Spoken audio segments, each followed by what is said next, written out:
어떤 분들 역시도 너무 감사합니다. 여러분, 오늘 보실 본문은 갈라디아서 3장 15절부터 22절까지예요.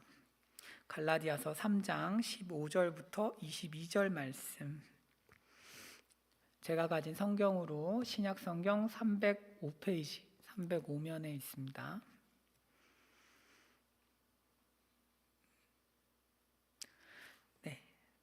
다 찾으신 줄 알고 저희 교독하실까요? 한 절씩. 형제들아, 내가 사람의 예대로 말하노니 사람의 언약이라도 정한 후에는 아무도 패하거나 더하거나 하지 못하느니라.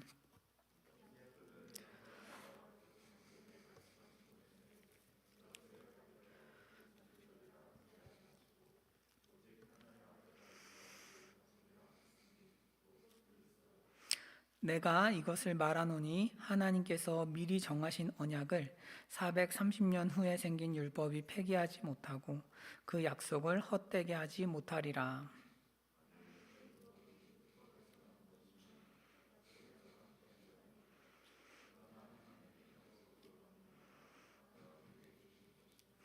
그런즉 율법은 무엇이냐? 범법함으로 더하여진 것이라. 천사들을 통하여 한 중보자의 손으로 베푸신 것인데 약속하신 자손이 오시기까지 있을 것이라.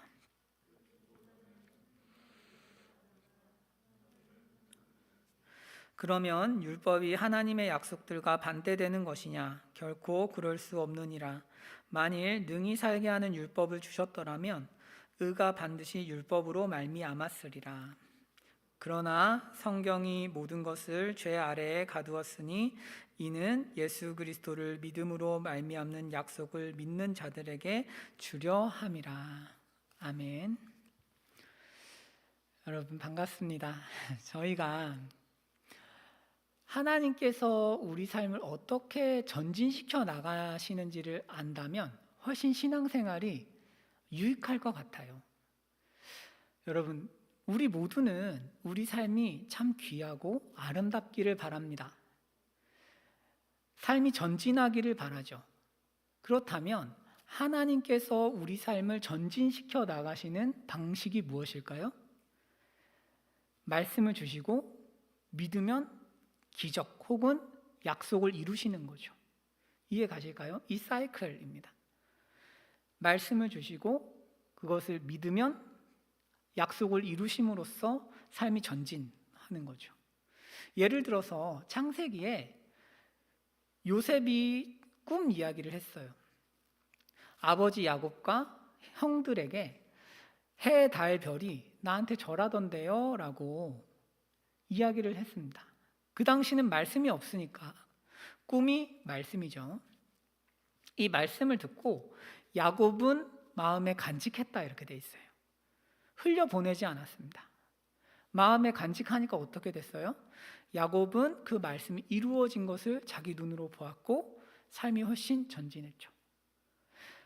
여러분, 신앙생활의 핵심은 하나님이 나에게 주신 약속을 믿는 거예요. 구체적인 약속을 믿는 것.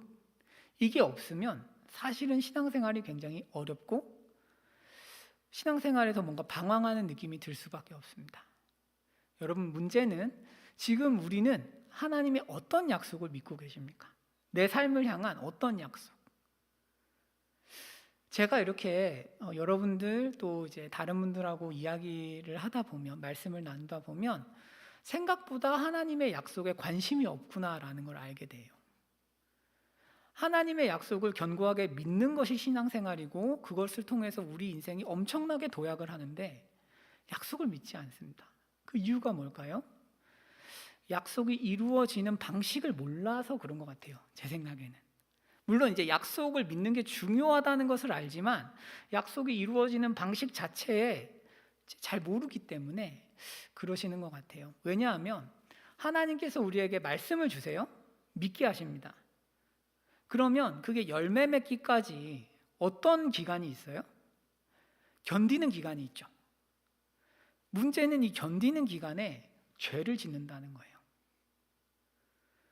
약속을 가졌지만 우리는 죄를 짓습니다. 그러니까 약속을 견고하게 믿기가 어렵죠. 아니, 나는 약속을 믿었지만 하나님 앞에서 똑바로 한 적이 없는데, 혹은 잘 하다가 실수했는데 나한테 약속이 이루어지는가? 결국은 하나님을 향한 기대를 온전히 하지 못하는 것이죠. 오늘 저희는 바울 사도를 통해서 하나님의 약속이 어떻게 이루어지는지, 우리의 죄에도 불구하고 이루어지는지, 만약 그렇다면 그 원리가 뭔지, 우리가 어떻게 하나님을 신뢰해야 하는지를 배우려고 해요. 자, 우리 한번 보시겠습니다. 이제 배경 설명을 좀 하면 이래요. 지금 갈라디아서는 바울이 거짓 교사들과 싸우고 있는 상황입니다. 그래서 1장과 2장에서 뭐 했어요? 연대기를 얘기했어요. 나는 이런 삶을 살았고 정말 예수님께 직접 복음을 받았다, 이 이야기를 했고요. 3장에서는 성경에서 하나님께서 믿음으로 의롭게 되는 복음을 주신 게 확실하다를 논증하고 있습니다. 거짓 교사들은 이렇게 얘기했거든요. 믿음으로 의롭게 되는 복음은 바울이 만들어낸 거야, 성경에는 없어 라고 하니까 바울이 아니다, 구약 성경도 믿음으로 의롭게 되는 복음을 이야기하고 있어 라고 이야기하면서 아브라함과 율법에 대해서, 의인의 삶에 대해서 해석을 새롭게 했었죠. 여러분, 지난주와 지지난주에 저희가 다룬 내용이 이거였어요. 아브라함은 할례를 받고 의로워졌다고 유대인들은 우겼지만 실제로 어땠어요? 믿음으로 의로워졌다는 거죠. 구약 성경이 주장하는 것은 아브라함이 할례를 행하고 의로워지지 않았다. 할례는 17장, 창세기 17장에서 받았고 믿음으로 의로워진 것은 창세기 15장이니까 의로운 게 먼저였다라고 이야기를 하고, 유대인들은 의인은 율법으로 산다고 생각했지만 성경은 뭐라고 얘기하고 있었어요? 의인은 믿음으로 산다라고 이야기하고 있었습니다. 한번 넘겨주실까요? 네, 다음을 보여주시면 이렇게 돼 있어요. 그러니까 구약 성경은 믿음, 성경을 관통하는 건 믿음이다 이거죠. 여러분, 우리는 신자예요. 신자가 뭐예요? 믿는 사람입니다. 믿는 사람. 그러니까 늘 믿는 거예요. 여러분, 인생이 뜻대로 안 될 때 뭘 믿어요? 하나님이 나를 돕고 계신다. 뭐가 잘 안 풀려, 믿고 있는 거예요. 계속 잘 풀릴 때는 믿는 거죠. 그때도 하나님이 은혜 주고 계신다. 늘 어떤 믿음을 가지고 있는지를 계속 기억하는 것, 이게 신자의 삶이거든요. 그런데 우리가 살다 보면 이제 믿지 않고 행동하는 경우가 많죠. 자, 오늘 바울은 하나님께서 인간을 구원하신 역사 속에서, 이걸 구원사라고 해요. 구원하시는 역사, 구원사 속에서 하나님께서 일하시는 언약 두 개를 다루는데, 이 굉장히 중요합니다. 여러분, 우리한테 뭐가 중요한가 하면 이 언약을 어떻게 이해하는지에 따라서 우리의 신앙생활이 완전히 바뀌기 때문에 그래요. 제일 중요한 언약이 뭐냐면 아브라함 언약과 모세 언약입니다. 여러분, 다음 한번 넘겨주실까요? 유대인들은 이렇게 생각했어요. 아브라함 언약은 믿음을 상징해요. 믿음. 하나님이 일방적으로 아브라함과 그의 자손에게 축복하시기로 약속한 거예요. 내가 너와 너의 자손에게 땅과 자손을 주겠다. 엄청난 자손을 줄게. 부를 줄게. 그리고 이 약속은 끝까지 이어서 천국, 구원, 영생까지도 다 이어지는 복이에요. 아브라함 언약은 하나님이 일방적으로 주신 약속이에요. 그런데 430년 후에 모세 언약을 주셨어요. 시내산에서 모세 언약을 주셨을 때는 이렇게 생각했습니다. 유대인들은 인간이 잘 지키면 축복을 받는 것, 인간이 잘 지키지 못하면 저주를 받는 것, 이게 모세 언약이라고 생각했어요. 율법이니까. 이해 가시겠죠? 그래서 율법 신명기 28장에 보면 모든 율법을 지키면 축복을 받고 모든 율법을 다 지키지 못하면 저주받는다 써 있으니까 유대인들은 이렇게 이해했어요. 자, 그러면 여러분들이 유대인이라면 아브라함 언약과 모세 언약을 어떻게 이해할 수 있을까요? 이걸 조화를 어떻게 시킬까요? 이렇게 생각하겠죠. 우리가 잘 지키면 우리가 모세 언약을 잘 지키면 아브라함 언약을 이루어 주시는구나, 이렇게 생각하는 거예요. 하지만 우리가 모세 언약을 잘 지키지 못하면, 다른 말로 율법을 지키지 못하면 하나님께서 아브라함 언약을 이루어 주시지 않는 거야, 이렇게 생각한 거죠. 이해 가실까요? 말하자면 여러분들이 어떤 약속을 받았습니다. 약속을 받았는데 이렇게 생각하는 거예요. 하나님께서 내게 축복하신다고 약속하셨다. 내게 부족함 없이 공급하신다고 약속하셨고 내게 진로를 축복하신다고 약속하셨다. 잠언엔 그런 구절들이 많죠. 의인은 복받는다고 써 있으니까요. 그 약속을 믿었다고 해봐요. 그러면 이제 이 약속을 가지고 사는데 이렇게 생각하는 거예요. 그런데 내가 하나님 앞에서 잘 살지 못하면 이 약속은 취소되는 거야. 이 약속은 이루어지지 않는 거야 라고 생각한 거예요. 이해 가실까요? 유대인들이 하나님의 약속을 이해하는 건 그런 식인 거예요. 하나님께서 우리에게 약속을 하셨지만 결국은 내가 잘해야 하나님이 약속을 이루시는 거다, 이렇게 이해한 거라고요. 이런 이해는 우리에게도 사실 만연하죠. 여러분들이 하나님의 약속을 받았다고 해봅시다. 하나님 축복하신다라고 하면 아멘 하고 기다리는 과정에서 무슨 생각하세요? 나 죄 지었네? 나 실패했네? 나 또 넘어졌네? 그러면 하나님이 나 같은 걸 축복하실까? 이렇게 가잖아요. 그렇죠? 하나님 약속이 사라지잖아요. 죄를 지으면 하나님이 나에게 약속을 이루시지 않을 것처럼 생각한다고요. 오늘날도. 왜 우리가 하나님의 약속을 견고하게 붙잡지 못하는가 하면 우리가 죄를 지으면 약속이 사라지는지 알기 때문이에요. 약속을 성취하는 게 하나님이 아니에요. 잘 듣고 있으면 내 행위예요. 내가 하나님 앞에서 헌신해야 하나님이 약속을 이루어 주시는 것이고, 약속은 사실 다른 말로 축복, 구원, 영생 이런 것들이죠. 하나님께서 나를 축복하시는 근거는 결국 내 행위인 거예요.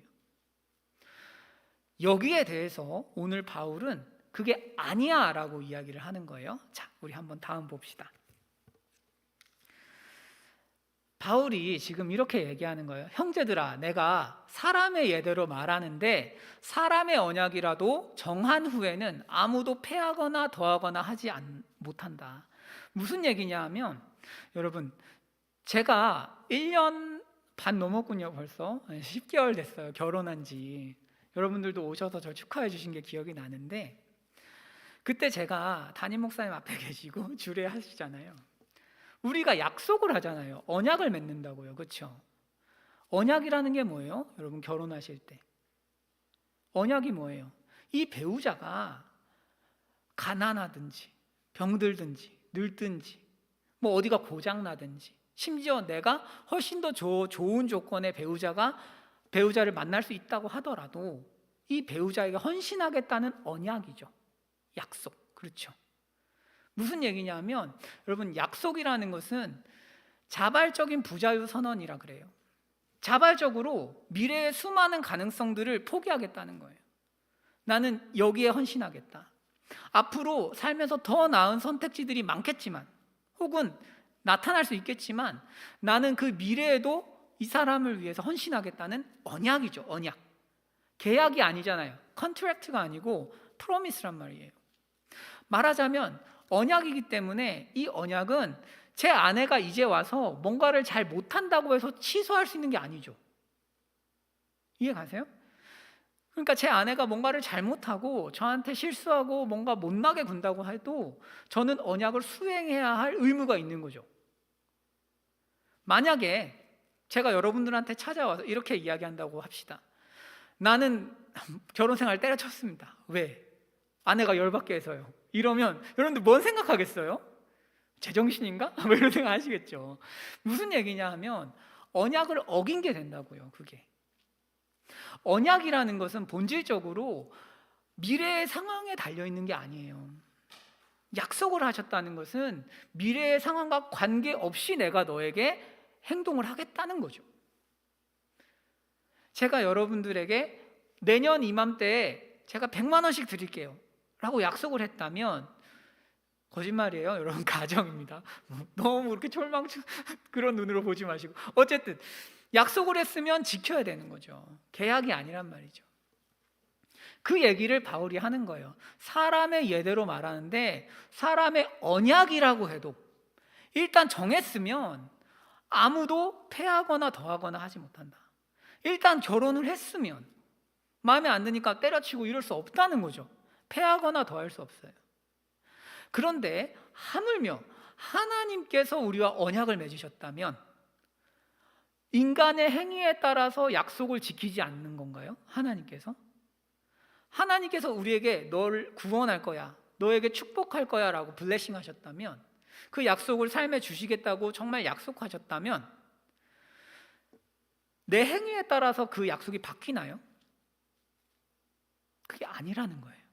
바울은 한번 약속하셨으면 하나님은 너의 상태와 상관없이 이루신다, 이 이야기를 하고 있는 것입니다. 자, 더 자세히 볼게요. 내가 이것을 말하는데 하나님께서 미리 정하셨어요. 미리 정하셨어. 내가 너한테 축복할게, 미리 정하셨어요. 이 언약을 430년 후에 생긴 율법이 아브라함에게 약속하셨어요. 내가 너희를 축복할 거야. 그 다음에 430년 후에 율법을 주시면서 순종해야 축복할 거야, 순종 안 하면 저주할 거야 라고 율법을 주셨다면, 이 율법이 약속을 바꾸지 못한다는 거예요. 그러면 내가 불순종하면 언약이 취소되는 거냐? 아니라는 거예요.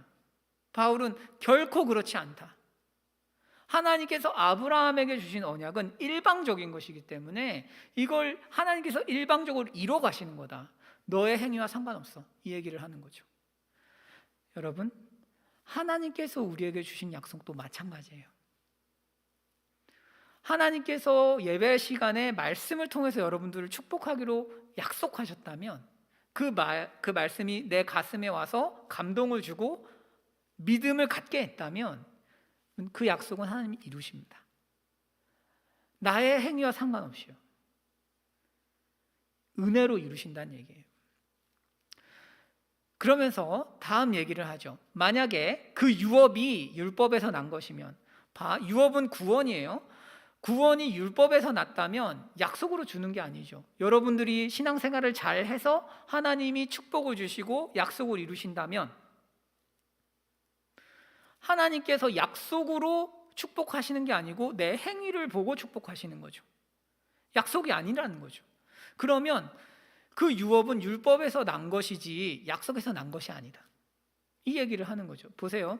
여러분들한테 배우자 주신다 했어요. 예를 들어서 배우자 줄게, 하나님께 기도하다가 확신을 얻었어. 근데 이 약속이 내 행위에 따라서 취소되는 게 아니라는 거죠. 이해 가실까요? 내 행위에 따라서 취소되는 게 아니고 약속이기 때문에 하나님이 그냥 일방적으로 이루시는 거예요. 그 얘기를 지금 하고 있죠. 그러나 하나님이 약속으로 말미암아 아브라함에게 주신 거다. 유업은 약속이야. 취소되지 않아. 약속으로 주는 거야. 그러니까 약속이 어떻게 이루어져요? 믿음으로 이루어져요. 사실 더 정확히 얘기하면 믿음이랄 것도 없고 그냥 하나님이 신실하셔서 이루시는 거죠. 자, 예를 들어서 한번 다음 말씀을 보실까요? 다음 말씀을 보시면 이렇게 쓰여 있습니다. 신명기 28장 1절에 이렇게 쓰여 있어요. 내가 내 하나님 여호와의 말씀을 삼가 듣고 내가 오늘 내게 명령하는 그의 모든 명령을 지켜서 행하면, 율법의 조건이죠, 조건. 다 지키면 내 하나님 여호와께서 너를 세계 모든 민족 위에 뛰어나게 하실 것이라. 너를, 이게 엘리온이라는 단어인데 뛰어나다는 표현보다는 신이다 이런 표현이에요. 신, 지존자 이런 느낌이에요. 그러니까 하나님에게만 쓰는 단어를 쓴 거거든요. 너를 지존자로 만들 거야. 그러니까 말하자면 정말 최고로 멋진 한 인간으로 만들 거야. 너는 내 보화로 만들 거야, 이런 얘기예요. 자, 문제는 이 약속은 사실 아브라함에게 주셨던 약속이거든요. 내가 널 축복할 거야, 그 얘기가 그 얘기예요. 그러면 이걸 어떻게 해석할 거냐 이거죠. 앞에 건 어떻게 되는 건가? 아니, 다 지켜야 된다고 했는데 지금 바울이 얘기하는 건 뭐예요? 아니야, 그걸 지켜서 되는 게 아니야, 그냥 믿어야 되는 거야, 이렇게 얘기한 거예요. 이 구절을 두고도. 자, 이게 어떻게 된 건지 우리 좀 살펴봅시다. 율법을 하나님께서 주신 이유는 19절 한번 보실까요? 하나님께서 이렇게 말씀하신 이유는 뭐냐면, 율법을 왜 줬을까? 범법해서 준 거예요. 범법해서. 앞에 신명기 28장에서 다 지키라고 했지만 다 지키리라고 생각하시고 주신 게 아니고 사람을 겸손하게 만들려고 주신 거다 이 말이죠. 여러분, 10계명 후반부 5개 계명이 뭐예요? 살인하지 마라, 간음하지 마라, 도둑질하지 마라, 거짓말하지 마라, 탐심 부리지 말아죠. 살간도고탐 이렇게 여러분 두 문자로 외우는 거 제가 습관이에요. 제가 고시 공부를 했기 때문에 너무 양이 많아서 맨날 두 문자로 외워요. 그런데 살간도고탐인데 여러분 율법이 없으면 인간은 죄를 모릅니다. 멀리까지 갈 것도 없이 여러분 주위 사람들을 한번 보십시오. 내 자신을 한번 돌아보십시오. 얼마 전인가요? 한 자매가 저한테 이런 말씀을 하셨어요. 직장에서 사람들이랑 떨어져 있기 무섭다. 왜? 자기가 없으면 없는 사람 욕하니까. 늘 그 일의 반복이라는 거예요. 자기가 자리를 비우면 자기한테도 욕할 걸 너무 잘 알고 있으니까 붙어 있는다는 거죠. 그리고 그 사람들은 아무 죄책감이 없다는 거예요. 여러분, 살인이죠, 그거. 말로 하는 인격 살인이죠. 그런데 죄책감을 안 느껴요. 대부분의 사람이 말하는 해당 사람이 문제라고 하죠. 걔들이 그럼 똑바로 행동해야지, 말하는 내가 잘못이야? 이렇게 간다고. 인간이라는 존재 자체가 굉장히 교묘하기 때문에, 타락했기 때문에 자기 죄를 잘 인정 안 해요. 그래서 다른 사람을 막 말로 죽여도 잘못했다고 별 생각 안 합니다. 여러분, 간음하지 말라고 하나님이 계명을 주셨기에 망정이지, 여러분 세상에는 내로남불이라 그러잖아요. 내가 하면 로맨스인 거예요. 죄라고 생각 안 한다니까요. 여러분들은 결혼을 안 하신 분들이 많으시니까 우리로 치면 환승연애 정도죠. 그런데 환승연애 하신 분 혹시 보셨어요? 얘기 들어보면 죄성이 없어요. 죄의식이 없어. 어쩔 수 없는 거야 이렇게 가죠. 그리고 도둑질 하지 마라. 여러분 장사하시는 분들 아시죠? 조금만 타협하면 더 먹이면서 돈 많이 벌 수 있어요. 도둑질이죠. 그렇지만 아무렇지 않게 하잖아요. 그러면서 죄의식이 없어요. 남들 하니까 다 하는 거야. 거짓말 하지 마라. 입만 열면 거짓말하죠. 사실은 입만 열면 거짓말해요. 정확하게 얘기 안 하고 항상 자기 높이고 남 깎아내리고 포장하고 그러면서 뭐라 그래요? 화이트 라이야 이러잖아요. 화이트 라이야. 내가 너를 속이려고 한 게 아니고 그냥 진실 말하면 좀 쪽팔리니까 나를 높였을 뿐이야. 방어적인 거짓말이야.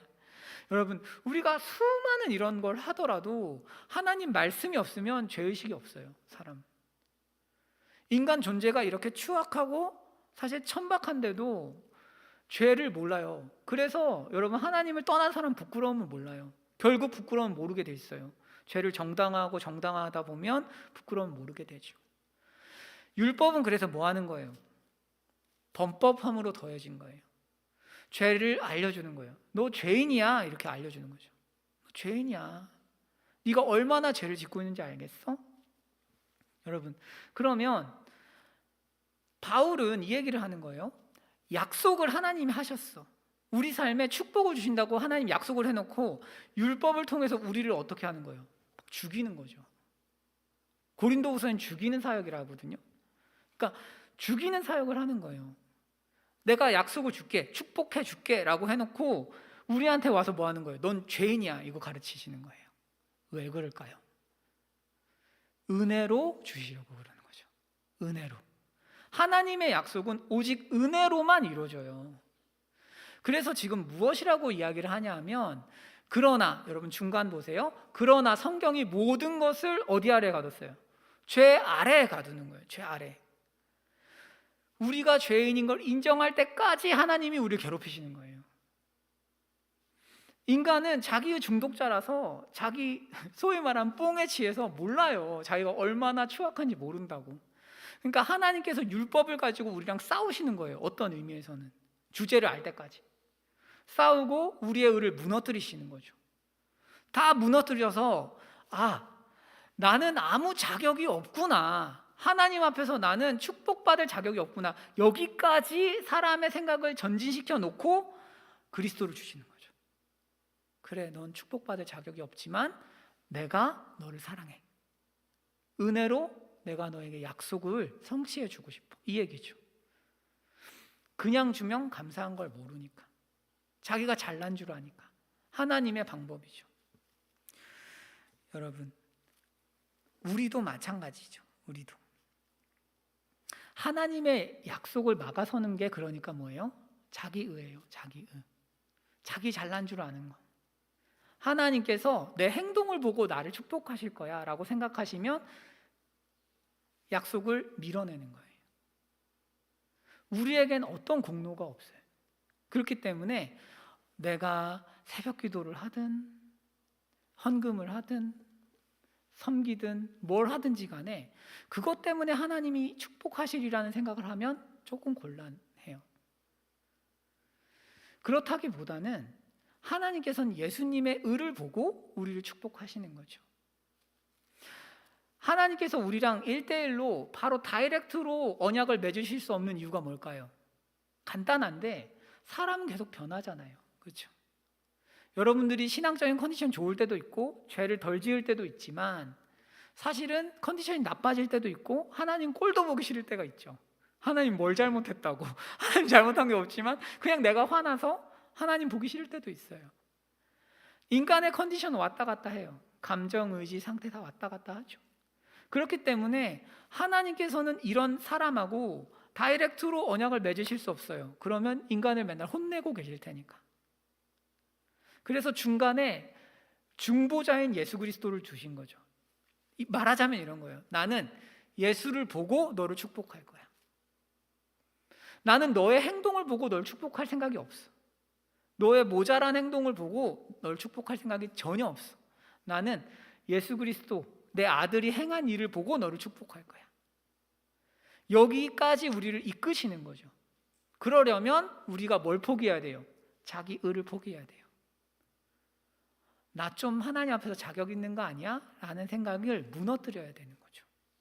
나 정도면 괜찮은 사람 아니야? 이거 무너뜨려야 되는 거죠. 자, 그래서 외우세요. 자기 의가 은혜를 막는다. 자기 의가 은혜를 막는 거예요. 성경을 봐도요, 은혜 주시기 직전, 약속을 성취하시기 직전에 하나님께서 어떤 사람을 무너뜨리세요. 이게 정말 놀라운 어떤 법칙인데 한번 아브라함 보실까요? 아브라함 창세기 17장에 보시면 아브라함에게 하나님께서 찾아오셔서 이렇게 말씀하셨어요. 내년에 이삭을 줄게. 이 얘기예요. 내년에 이삭을 줄게. 25년 만에 내년에 이삭을 주신다는 거예요. 그러면 아브라함이 이 약속을 믿어야 되죠. 이제 다 왔잖아요. 그런데 창세기 20장에서 뭐 할까요? 창세기 20장을 보여주시면 이렇게 되어 있습니다. 아비멜렉에게 사라를 줘버려요. 이해가 안 가는 거죠. 하나님이 방금 얼마 안 됐어요. 이 시간 틈이 얼마 안 돼요. 하나님이 이삭을 준다고 했으면 아비멜렉에게 사라를 넘기면 안 되죠. 그런데 아비멜렉이 나타나니까 두려웠던 것 같아요. 아브라함이. 그래서 아브라함은 아비멜렉에게 사라를 갖다 바쳤죠. 그래서 그 결과 어떻게 됐어요? 약속이 좌절됐습니까? 아브라함이 하나님을 못 믿고 죄짓고, 불신은 죄니까 죄짓고 실수했으니까 하나님께서 아브라함에게 넌 진짜 안 되겠다 하고 약속을 걷어가셨나요? 아니다 이거죠. 그게 아니라 하나님 뭐 하셨어요? 아비멜렉에게 찾아가셔서 꿈속에서 말씀하셨잖아요. 돌려줘라. 사라를 지켜주셨죠. 아브라함을 지켜주셨죠. 여러분, 하나님이 우리에게 품은 뜻이 있다면, 그것을 우리가 한 번 믿었다면 그 약속은 우리 거예요. 절대 양보하지 마세요. 믿음으로 그 때가 이를 때까지 계속 견디십시오. 우리가 중간중간 넘어지겠지만 하나님께서는 그 약속을 포기 안 한단 말이에요. 자, 아브라함이 이렇게 무너졌을 때 하나님은 이삭을 결국 주셨습니다. 다음 한번 다윗 한번 보실까요? 다윗이 어렸을 때 사무엘이 찾아와서 기름 부었어요. 너가 왕이 될 거야. 기름 부었어요. 다윗이 사무엘상 17장에서 골리앗을 잡고 유명해지니까 사울 왕, 그 당시 사울 왕이 다윗이 왕이 될 것 같으니까 화가 나서 질투하고 시기가 나서 다윗을 막 죽이러 다니죠. 다윗이 견디기가 힘드니까 모압으로 넘어간 거예요. 지금 모압으로 넘어가서 가족들을 맡긴 장면입니다. 가족들을 맡겼어요. 아마 다윗도 그곳에 머무르고 싶었는지 몰라요. 그런데 갓이라는 선지자가 찾아와서 유다로 돌아가 이렇게 얘기하는 거죠. 거기서 너는 훈련받아야 돼. 여기서 평안하게 있으면 안 되고 유다로 돌아가서 사울과 추격전을 해야 돼. 그래야 너는 하나님을 더 알 수 있을 테니까. 이 얘기죠. 그래서 추격전을 하다가 지쳐서 다윗이 못 견디겠는 거예요. 그래서 어떻게 할까요? 다음 보시면 사무엘상 27장에서 나 못 견디겠다 하고 블레셋으로 망명해 버립니다. 하나님이 이 땅에 계시라고 했지만 잘 못 견디겠다는 거예요. 가버려요. 그리고 심지어 블레셋 군대를 따라서 유다, 그러니까 이스라엘과 싸우러 출진하기까지 하죠. 여러분, 다윗도 하나님을 향해서 믿음을 끝까지 견지하지 못한 거예요. 망가진 거죠. 27장 이후로 하나님을 만나기까지 다윗은 기도했다는 표현이 없어요. 다윗이 신앙을 까먹은 거예요. 하나님의 약속이 여전히 존재하지만 다윗은 신앙을 까먹었어요. 우리도 그럴 때가 있잖아요. 너무 상황이 힘드니까 하나님은 약속을 주셨어. 하지만 내 삶에는 어떤 싹이 보이지 않아. 그러니까 약속을 까먹어 버리는 거죠. 약속 안 믿어 나는. 지금 당장 내 눈앞에 뭐가 안 보이고 말씀에 씨앗이 자라서 열매 맺는 게 안 보이니까 약속이 사라진 줄 알지만 아니다 이거죠. 아니다. 하나님께서 아브라함과 다윗을 통해서 뭘 하신 것이냐면 아브라함과 다윗을 어디 아래에 가두신 거예요? 죄 아래에 가두신 거예요. 죄 아래에 가두셔서 자기 공로를 주장할 수 없도록 만드신 이후에 축복하신 거죠.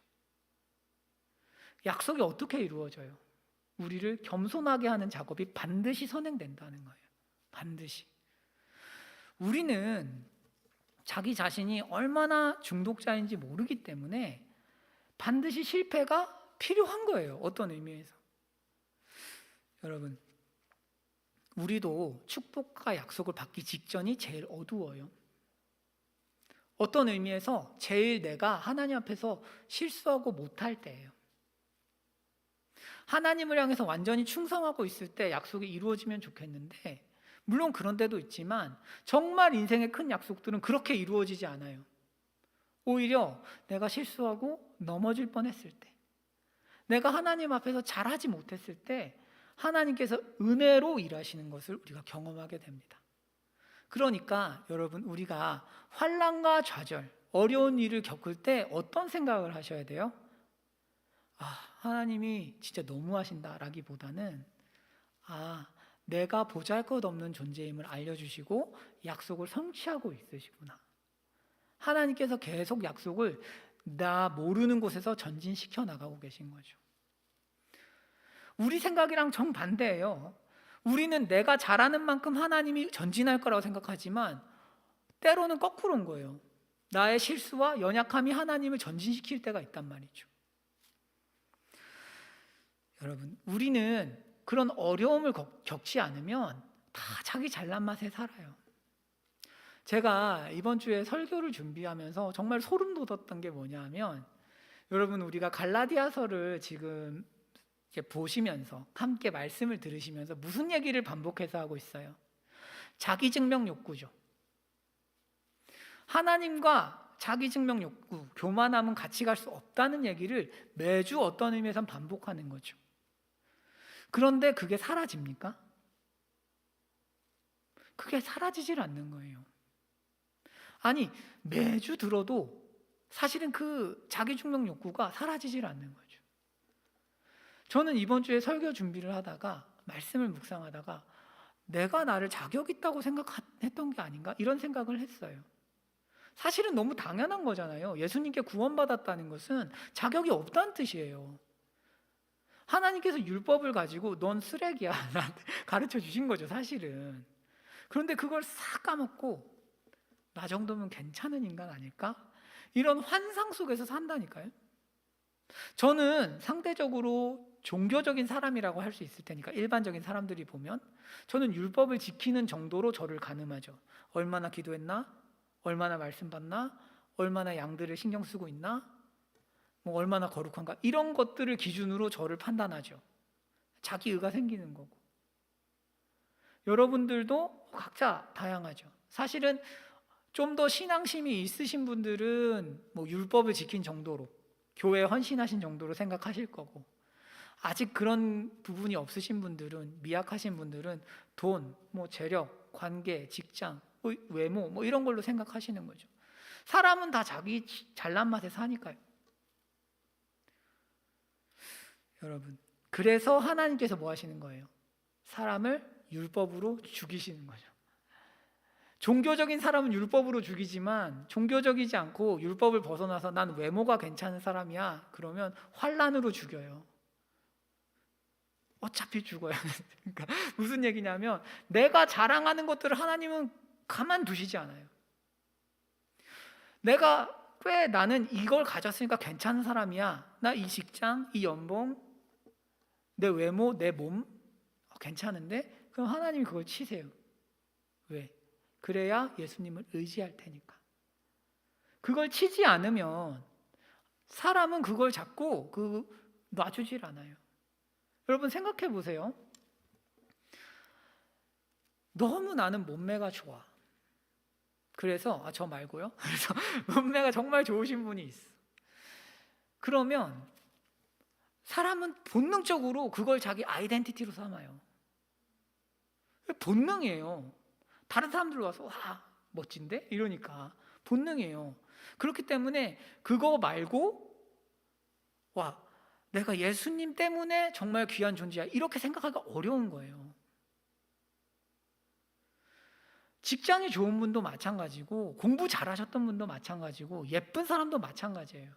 제가 기도회 때도 말씀드렸지만 저희 공동체는 정말 엄하게 해야겠다고 제가 결심을 했어요. 제가 성경을 보다가 라헬이 정말 너무 싸가지가 없는 거예요. 왜 싸가지가 없을까? 원래 예쁜 애들은 사람 앞에 가서 머뭇거리면 문제를 해결해 줘요. 그러면 안 되겠다.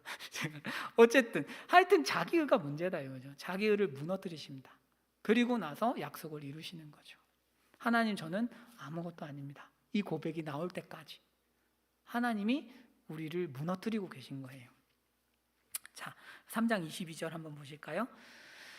그래서 결론, 이는 예수 그리스도를 믿음으로 말미암는 약속을 믿는 자들에게 주려 함이라. 그래서 약속은 누구에게 줘요? 예수를 믿는 사람에게 주는 거예요. 그제서야 우리가 예수님을 믿는 거죠. 여러분, 우리가 신앙생활을 하면서 받은 오래된 약속들은 결코 사라지지 않습니다. 하나님은 우리 삶을 축복하실 충분한 의지가 있으시고 의도가 있으세요. 다만 우리가 너무 나 정도면 괜찮지 라는 생각을 하는 게 문제라는 거죠. 여러분, 우리는 약속을 믿는 삶, 믿음이라는 게 제가 반복해서 말씀드리지만 배타적인 거예요. 믿음 생활은 이런 게 아니에요. 예수님을 믿는 믿음이 하나 들어오고 내가 가진 수많은 믿음들 중에 어떤 이 믿음이 추가되는 게 아니에요. 예수님을 믿는 믿음이 들어오면 다른 믿음들이 쫓겨나는 거예요. 어떤 믿음이 쫓겨나요? 예수님을 믿었다는 것은, 예수님을 의지한다는 것은 나를 의지할 수 없다는 뜻이죠. 내가 괜찮은 사람이라는 환상을 거부한다는 얘기예요. 여러분, 그러면 이제 다음 말씀을 이해할 수 있겠죠. 이 예수님을 믿는 것이 우리로 하여금 어떤 딜레마를 해결하게 합니다. 한번 다음 보여주실까요? 네, 아까 보셨던 신명기 28장인데 보세요, 여러분. 집중해서 한 번만 들으십시오. 아브라함 언약을 하나님께서 일방적으로 이루신다면 하나님은 신실하신 분이 맞죠. 하지만 정의롭지 않죠. 왜냐하면 악인에게 약속을 이루어 주는 거니까요. 정의롭지 않은 거예요. 그렇기 때문에 하나님께서는 예수님을 통해서 우리의 모든 죄를 사하시고 의를 이루셔서 축복하시는 거죠. 그래서 하나님께서 약속을 이루시는 것은 정의롭고 신실하신 거예요. 자, 신명기 28장 1절 말씀을 우리가 이렇게 이해해야 해요. 내가 내 하나님 여호와의 말씀을 듣고 내가 오늘 내게 명령하는 그의 모든 명령을 지켜 행하면, 이걸 누가 이루신 거예요? 예수님이. 이해가실까요?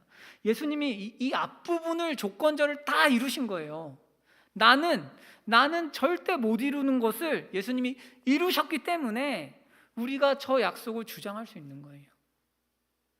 그렇구나. 나는 못해요. 내가 말씀을 지키고 행해서 뭔가 모든 민족 위에 뛰어난 엘리온이 되는 게 아니에요. 그렇게 못한다는 거예요. 그렇게 못하기 때문에 예수님께서 죽으시고 부활하셔서 우리를 의롭다 하셔서 이 약속을 주시는 거예요. 그래서 고린도후서 1장에 그리스도 예수 안에서 하나님의 모든 약속이 이해가 된다 이렇게 돼 있어요.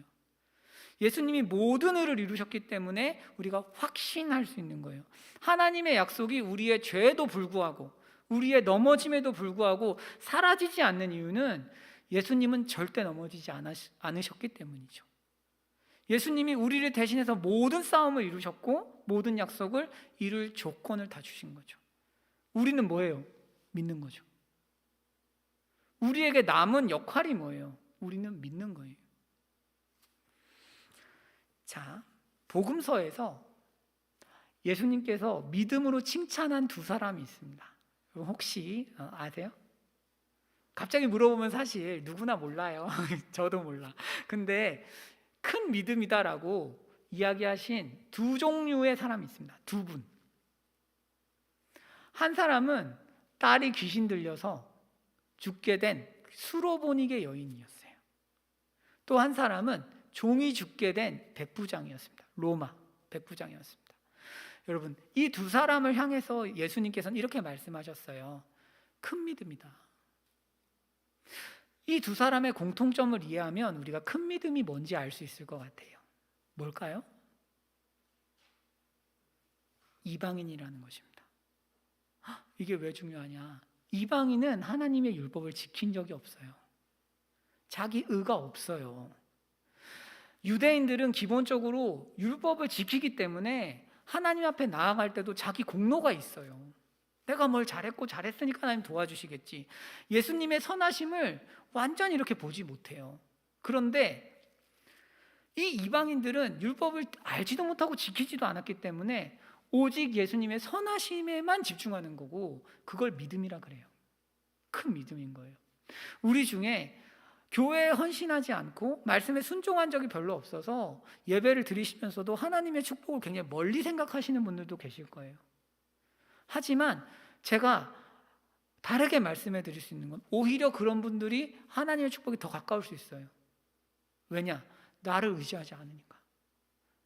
만약 그런 분들이 축복을 받는다면 전적인 하나님의 선하심이기 때문에 오히려 믿음 가지가 더 좋아요. 어떤 의미에서는. 여러분, 그러니까 이 사람들은 보세요. 그 여인, 수로보니게 여인과 백부장은 자기도 모르게 신명기 28장 1절의 앞부분을 모두 만족시키신 예수님을 의지한 거고 자기도 모르게 이 조건을 완전히 만족시킨 거였어요. 그리고 약속이 이루어진 거죠. 여러분, 마지막으로 우리가 이 생각하면서 마치면 좋겠어요. 우리는 하나님의 자녀죠. 하나님의 존귀한 자녀예요.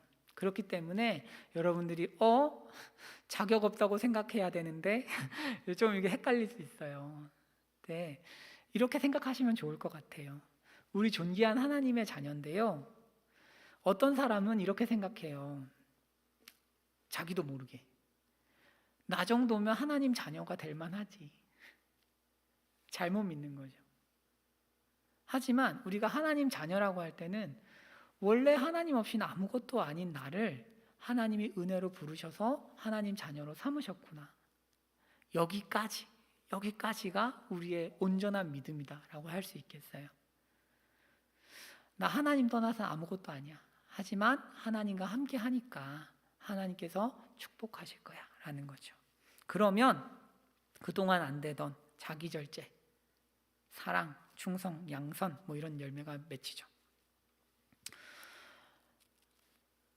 여러분, 우리가 아브라함과 다윗을 보았습니다. 이 사람들은 사실 두려움 때문에 말씀을 못 지켰어요. 그죠? 제가 얼마 전부터 계속 말씀드리지만 예수님 믿는 사람이 훨씬 멋있어요. 일반적인 세상 사람과 달라요. 왜 다르냐 하면 일반적으로 사람들은 두려움을 피하고 욕심을 따라 사는 거예요. 두려움을 어떻게 해서든 피하고 제거하려고 하고 욕심을 따라 살려고 하는 거예요.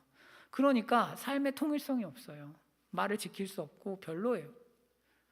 그런데 우리는 하나님께 구원받은 사람은 말씀이 있으니까 말씀을 가지고 욕심을 꺾어요. 말씀을 가지고 두려움을 이겨요. 그러니까 그것들이 우리를 주장하지 못하게 돼요. 훨씬 멋있는 삶이 열리죠. 하나님의 약속이 성취되고 풀어지면서 여러분들에게 그런 아름다운 이야기들을 삶에서 열매 맺게 하실 것입니다. 이걸 기대하면 좋겠어요. 기도하겠습니다.